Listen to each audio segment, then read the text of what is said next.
kasus-kasus pemerkosaan yang terjadi yang ada itu kesalahan dari pihak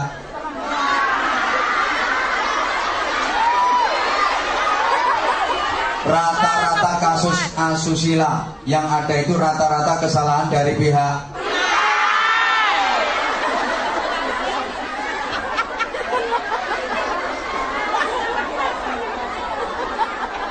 salahnya pakaian merangsang, menantang, bikin tegang. Kan sekarang mode kan pakaian dalam jadi pakaian luar, mentok ngetok bawah pakai bupati buka paha tinggi roket daukur mefet selakangan atas sekwilda menampakkan sekitar wilayah belian pakaiannya itu kayak gini seret ya Allah sini Bromo sini Galunggung utup ya Allah saya itu udah kadung dipanggil kiai bu kiai temen bu enggak tapi udah kadung dipanggil kiai yo saya rodok no lah sering kelihatan kayak gitu ya Allah bener kula niku lek ngertos ngoten niku Masya Allah yo seneng jadi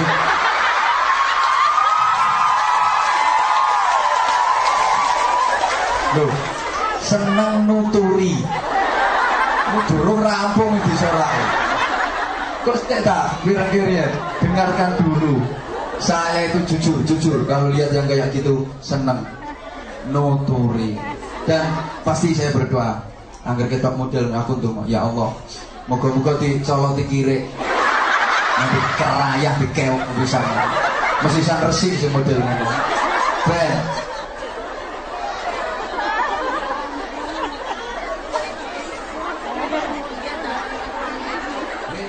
maaf, ngerti enggak kalau kelakuannya elek? Ngerti betul nek kelakuannya elek? Maka enggak ada perempuan nakal yang kepingin mewariskan perbuatannya kepada anak-anaknya. Kau no, wong wedok nakal ndongakno anake, muga-muga luwih laris timbang buan. Kau. Sekali lagi, ini enggak bisa dibohongi. Hati enggak bisa dibohongi. Maka orang melakukan kebaikan sama orang melakukan kejelekan, itu perasaan di hati pasti berbeda. Halo. Nek ngelakoni apik mesti ning ati tenang, bahagia. Nek ngelakoni elek mesti ning ati gelisah. Ibu, Mbak. Kita celuk ibu apa tak celuk Mbak? Oke. Oh, adik. Wis, adik. Kemayu. Oke.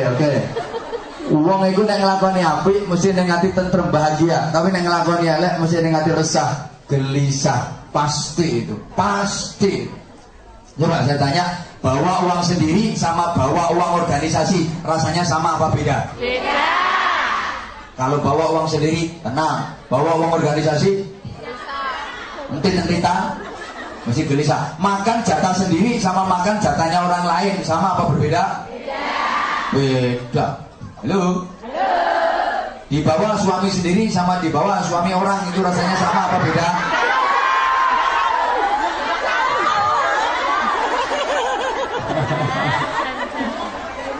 Halo. Jangankan manusia, kucing saja ngelakoni apik karena ngelakoni elek itu sikapnya berbeda. Perhatikan kucing, kalau yang dilakukan baik pasti dia tenang. Kucing makan pindang dikasih majikan. Saya bukan bermaksud membanding-bandingkan majikan dengan sampean. Jangan terlalu sensitif Pak. Ada kucing dikasih pindang sama majikannya, resmi itu milik dia, di tempat biasa dia makan, pasti tenang dia makan.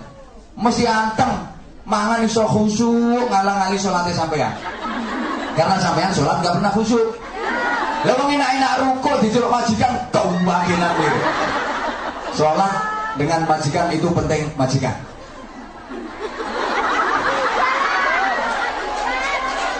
Loh iya kok. Pokoknya aku kapan diundang nih ngomong itu pasti saya sampaikan itu. Orang kok buka rahasia, mau kenyataannya yang ngono tenang. Kadang sholat yang delik-delik. Kita dengar muga-muga oleh majikan sing apik kabeh. Muga-muga sampeyan dadi majikan, majikannya dadi sampeyan. Halo. Halo. Coba kucing mangan resmi halal subhanallah tuwenang. Apa ana bledek tuwor. Jare kucing emangnya gue pikirin santai, gak ngereken. Tapi ana kucing nglakoni barang orang kena. Pindang ditutupi rapet tindian tep lah kok diokeh diongkat delon arep ngokeh mesti pendirangan petik pendelik pasti lemak so diokeh ana wong lewat sriwet peledek melayu apa ndase mlebu separuh lebih badan. Itu kucing yang lakoni gak ngena. Maka cirinya orang yang baik, halo, al khairu yuhibbul khaira wasyarru yuhibbus syarra. Orang baik itu seneng manggon yang keapian, betah manggon yang keapian, kerasan berada di tempat kebaikan. Orang yang baik itu orang yang kerasan manggon yang keapian, betah mengikuti kegiatan kebaikan. Orang Islam yang baik itu orang Islam yang betah berada di masjid, betah berada di majelis taklim seperti ini. Orang Islam yang selamat itu orang Islam yang betah berada di majelis taklim. Termasuk TKW yang selamat. Itu TKW yang betah kerasan berada di majelis taklim, kerasan berada di pengajian. Padha karo iwak sing selamat, iku iwak sing betah kerasan manggon ning jero banyu. Ana iwak ora kerasan manggon ning jero banyu, iku tandane iwak njaluk digoreng. Ana TKW ora kerasan manggon ning pengajian, iku tandane TKW njaluk digoreng.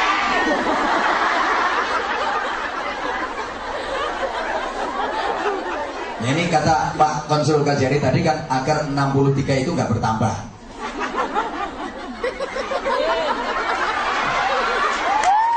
Kalau ada lagi digoreng saja.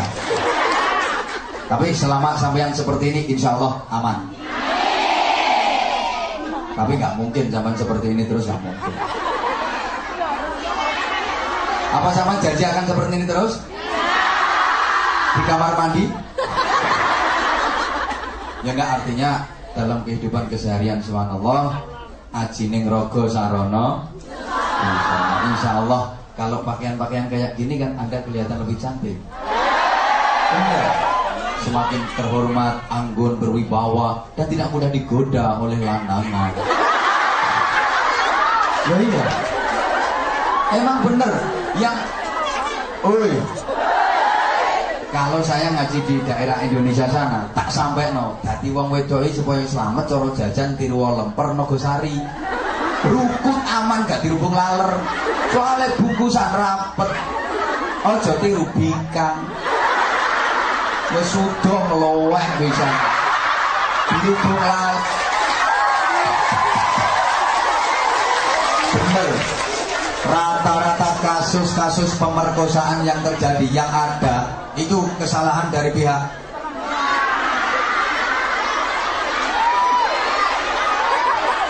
rata-rata kasus asusila yang ada itu rata-rata kesalahan dari pihak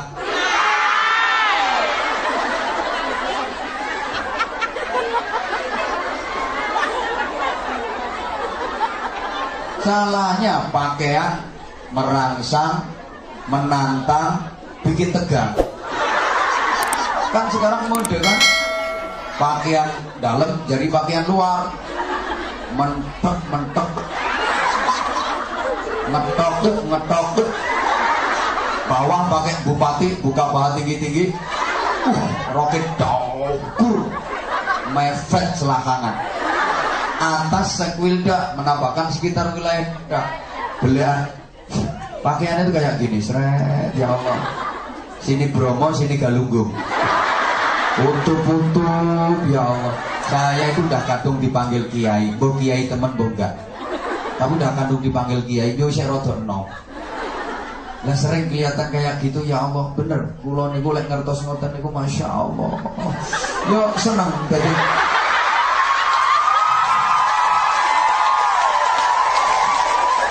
loh seneng nuturi durung rampung di sorak kok tak kira-kira dengarkan dulu saya itu jujur kalau lihat yang kayak gitu seneng nuturi dan pasti saya berdoa agar kita model aku tuh ya Allah moga-moga dicoloti kiri nanti kerayah dikeok bisa resik si modelnya ben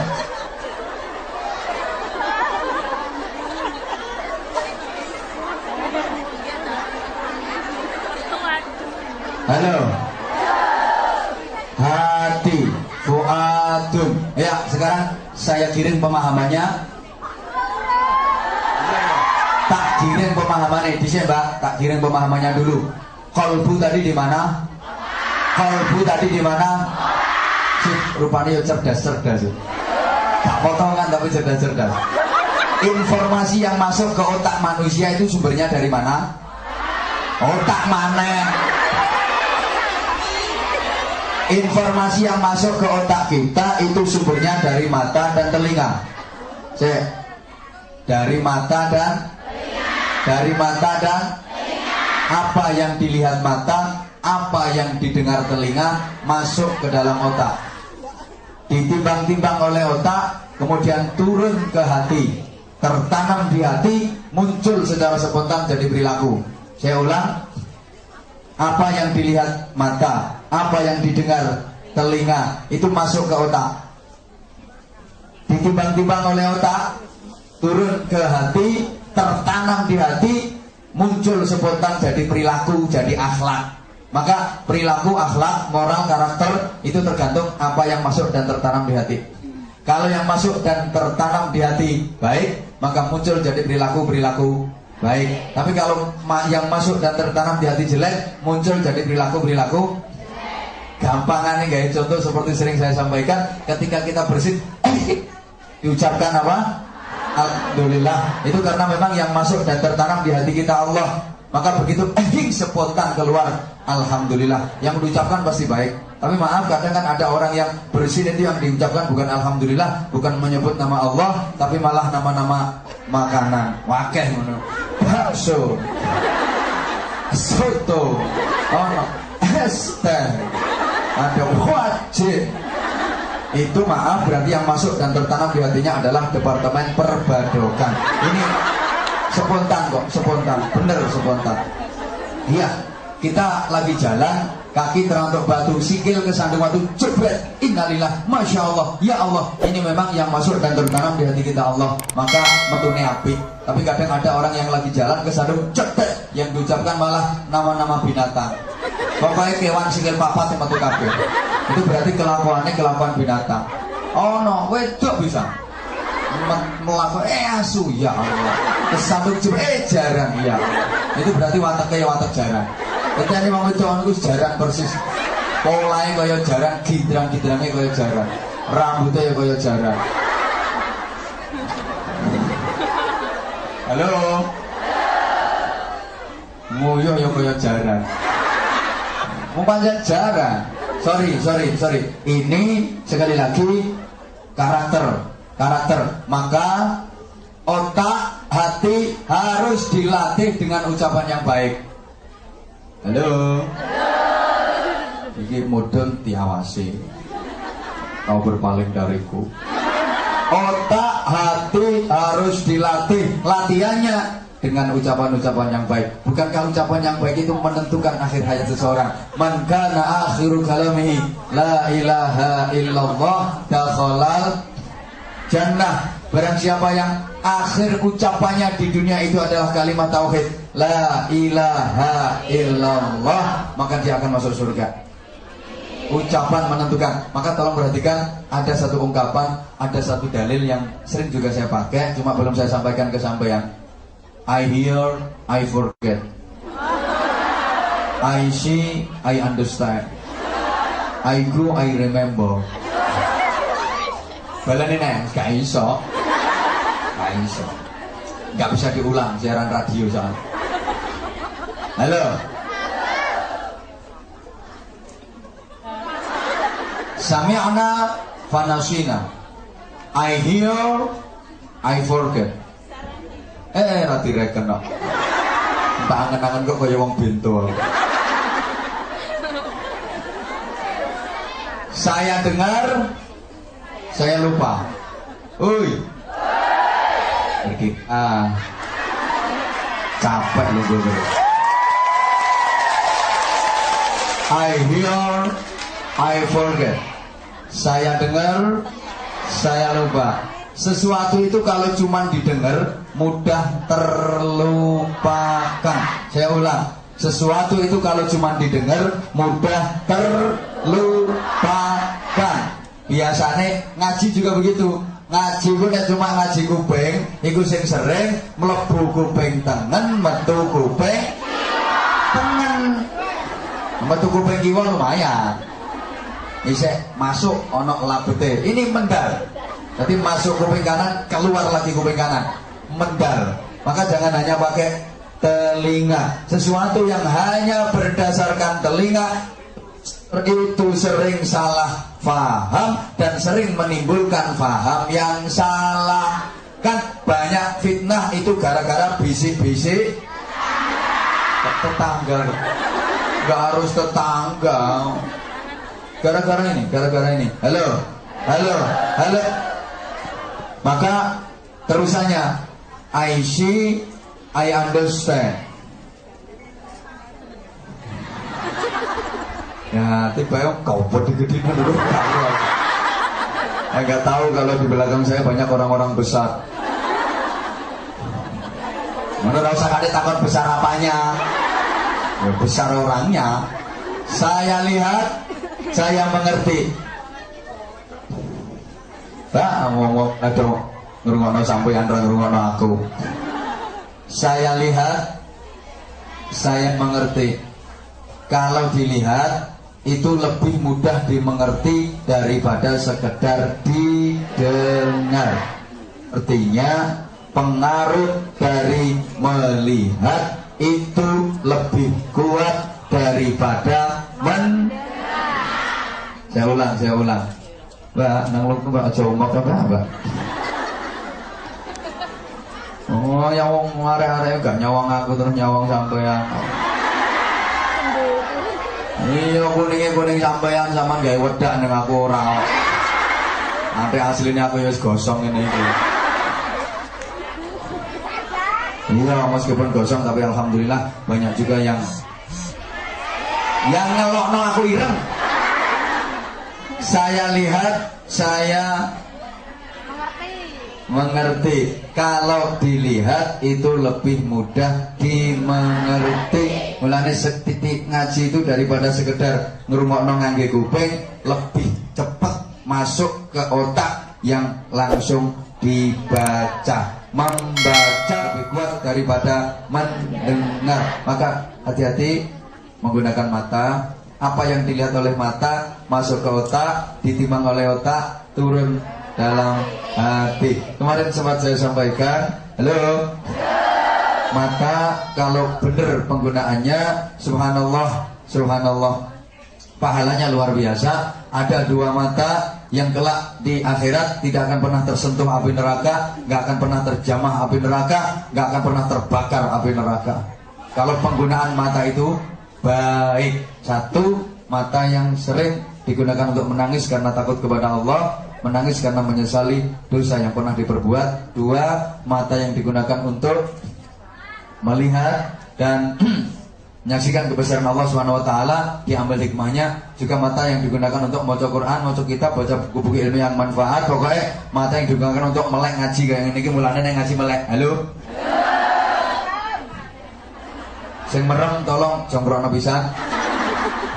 Ngerweti. Merem niku nulari kok. Yang paling kuat adalah I remember. Saya kerjakan, saya teringat. Saya ulang. Saya kerjakan, saya teringat. Perilaku lahir itu pasti membekas ke dalam batin. Ketika kita lakukan, kita pasti akan selalu teringat. Bahkan, tolong perhatikan, apapun yang direkam oleh otak kita itu tidak pernah hilang. Oleh kepentingan sesaat dan suatu ketika bisa muncul kembali. Halo? Apapun yang direkam oleh otak kita itu nggak pernah hilang. Hanya tertindih oleh kepentingan sesaat dan suatu ketika bisa muncul kembali. Saya tanya, jawab yang jujur. Mbak yang hadir di sini dulu pernah naksir seseorang? Pernah naksir seseorang? Tapi nggak kesampaian? Kasihan. Saya juga pernah, jujur.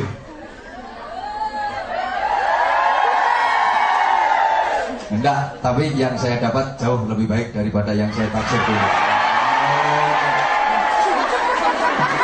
Halo sayangnya.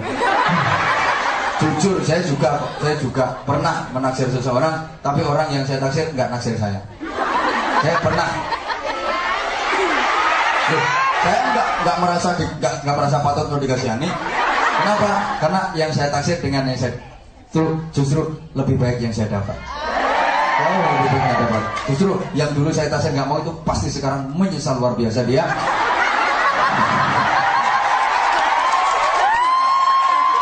Loh, jujur namanya orang dalam urusan itu saya pernah dikecewakan, mengecewakan apalagi. Enggak, mudah-mudahan kita semua yang hadir ini tidak pernah dikecewakan dan tidak akan pernah mengecewakan. Amin murah arah mandi, karena itu nggak mungkin terjadi. Subhanallah. Halo. Kita rata-rata dulu pernah menaksir seseorang tapi nggak kesampaian. Suatu ketika bisa ingat kembali nggak? Suatu ketika bisa ingat kembali nggak? Bahaya. Bahaya. Oh, jadi terus-terus no. Saya tanya lagi, waktu kecil dulu, halo? Yang datang di sini waktu kecil dulu pernah nyuri nggak? Siapa yang nggak pernah nyuri sama sekali angkat tangan?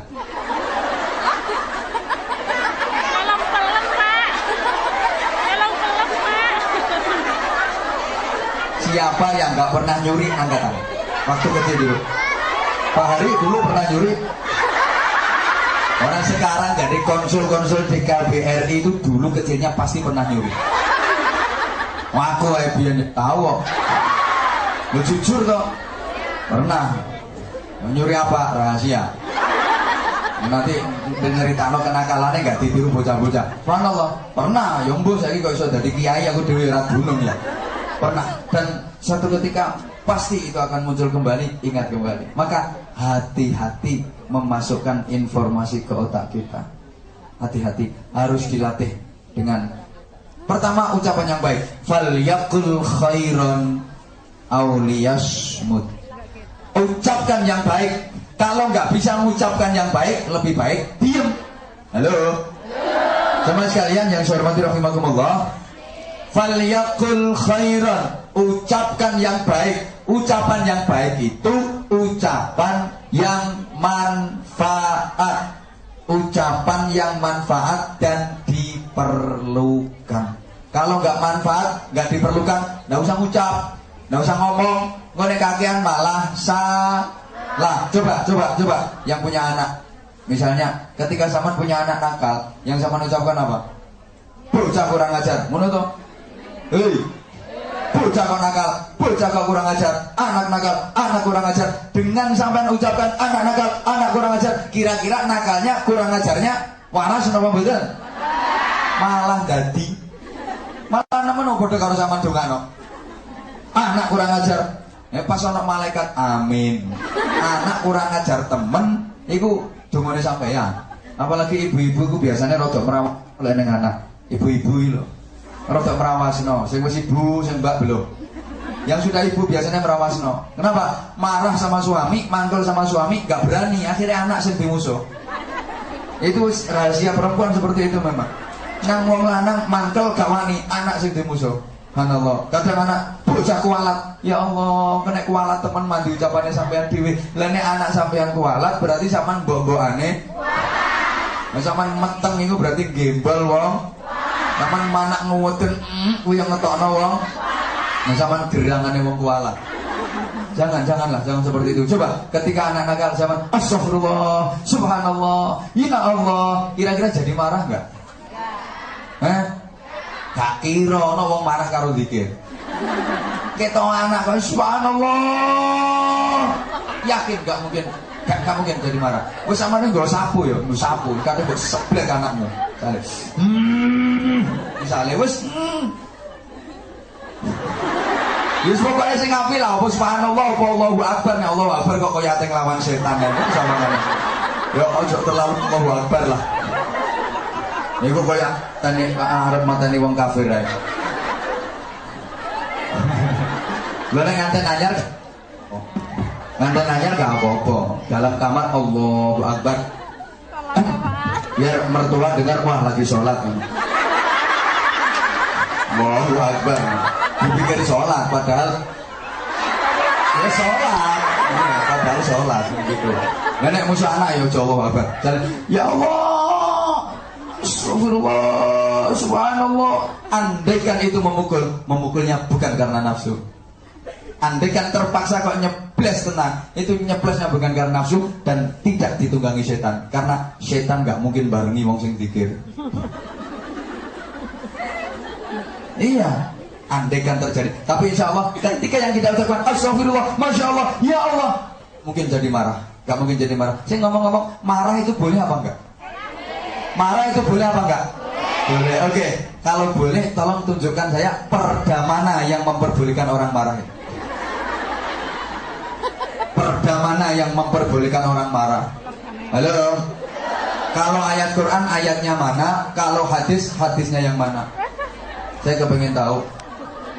Tegas iya, kalau marah enggak. Yang ada itu wal kadhiminal ghaidha wal 'afina 'anil nas. Kan seperti itu. Orang yang bertakwa itu siapa sih? Orang yang mampu menahan amarahnya dan mudah memaafkan orang lain. Ya, ini ayatnya. Wasari'u ila maghfiratin min rabbikum wa jannatin 'arduha as-samawati wal ardu u'iddat lil muttaqin. Siapa itu muttaqin? Alladzina yunfiquna fis sarra'i wad dharra'i wal kadhiminal ghaidha wal 'afina 'anil nas. Orang takwa itu orang yang mampu menahan amarahnya dan mudah memaafkan orang lain. Mampu menahan amarah. Berarti marah itu tidak boleh. Halo? Di ayat lain, wasyabirina fil ba'sa'i wad-dharra'i wa hinal ba's. Orang-orang yang mampu mengendalikan diri di setiap, menahan amarahnya di setiap kesulitan, kesempitan, penderitaan. Wassabirin, orang-orang yang mampu bersabar fil ba'sa' wad-dharra' wa hinal ba's, dalam keadaan kesulitan, kesempitan, berbagai macam penderitaan. Sabar, sabar, dan sabar. Lawannya sabar adalah marah. Lu. Di hadis yang lain lebih tegas Rasulullah menyatakan, la taghdab walakal jannah. Jangan marah, maka bagimu surga. Jangan marah, maka bagimu surga. Kalau marah, bagimu neraka. Berarti marah boleh apa enggak? Boleh apa enggak? Alhamdulillah, langsung berubah. Belum setengah menit sudah berubah. Tadi boleh, sekarang enggak. Ini bukan berarti pelit pelan, enggak. Bukti bahwa sampean itu cerdas. Cerdas nih roke. Enggak boleh. Maka kalau mau marah, tolong ucapkan kalimah-kalimah thayyibah. Maka nanti insya Allah enggak akan jadi marah, enggak akan